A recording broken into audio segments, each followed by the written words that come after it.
অবশেষে গাজা ছাড়ার প্রস্তুতি নিচ্ছে ইসরায়েলি সেনারা। নেতানিয়াহুর জোট ভাঙ্গার হুমকি থাকলেও এবার এক এক করে সরে যাচ্ছে সেনারা। জানাচ্ছে যুদ্ধবিরতি আসন্ন, তাই এই পদক্ষেপ নিয়েছে তারা। আর এতেই দ্রুতই গাজার জনজীবনে নেমে আসবে স্বস্তি।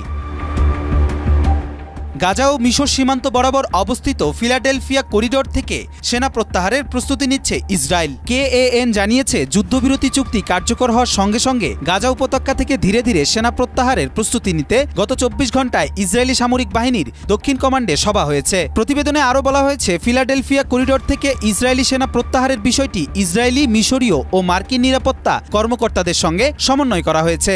নাম প্রকাশে অনিচ্ছুক এক নিরাপত্তা সূত্রের বরাত দিয়ে কেএএন জানিয়েছে, চুক্তি স্বাক্ষরের পরপরই রাফা ক্রসিংয়ে ফিলিস্তিনের দিক থেকে ইসরায়েলি সেনাবাহিনী সরে যাওয়ার প্রস্তুতি নিচ্ছে। কেএএন প্রতিবেদনে আরও বলা হয়েছে, হামাসের সঙ্গে চুক্তি স্বাক্ষরের পর প্রথম কয়েকদিনের মধ্যেই সেনাবাহিনী ফিলাডেলফিয়া করিডোর থেকে তাদের সদস্যদের সরিয়ে নেবে। তবে সেনাবাহিনী মধ্য গাজার নেটজারিম অক্ষে তাদের অবস্থান ও স্থাপন করা অবকাঠামো ভেঙে ফেলতে ১ সপ্তাহ পর্যন্ত সময় নিতে পারে। তারা আরও বলছে, সেনাবাহিনী গাজা উপত্যকার সীমান্তে একটি বাফার জোন প্রতিষ্ঠার প্রস্তুতি নিচ্ছে। ইতিমধ্যে সীমান্তের ১ কিলোমিটারেরও বেশি প্রশস্ত এলাকার সমস্ত ভবন ভেঙে ফেলা হয়েছে।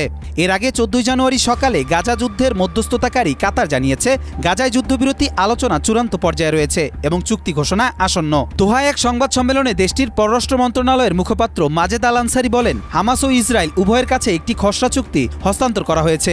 উভয় পক্ষের মধ্যে গুরুত্বপূর্ণ বিতর্কিত বিষয়গুলোর সমাধান করা হয়েছে। এছাড়া হামাসও নিশ্চিত করেছে, গাজায় যুদ্ধবিরতি ও বন্দী বিনিময় চুক্তি চূড়ান্ত পর্যায়ে রয়েছে।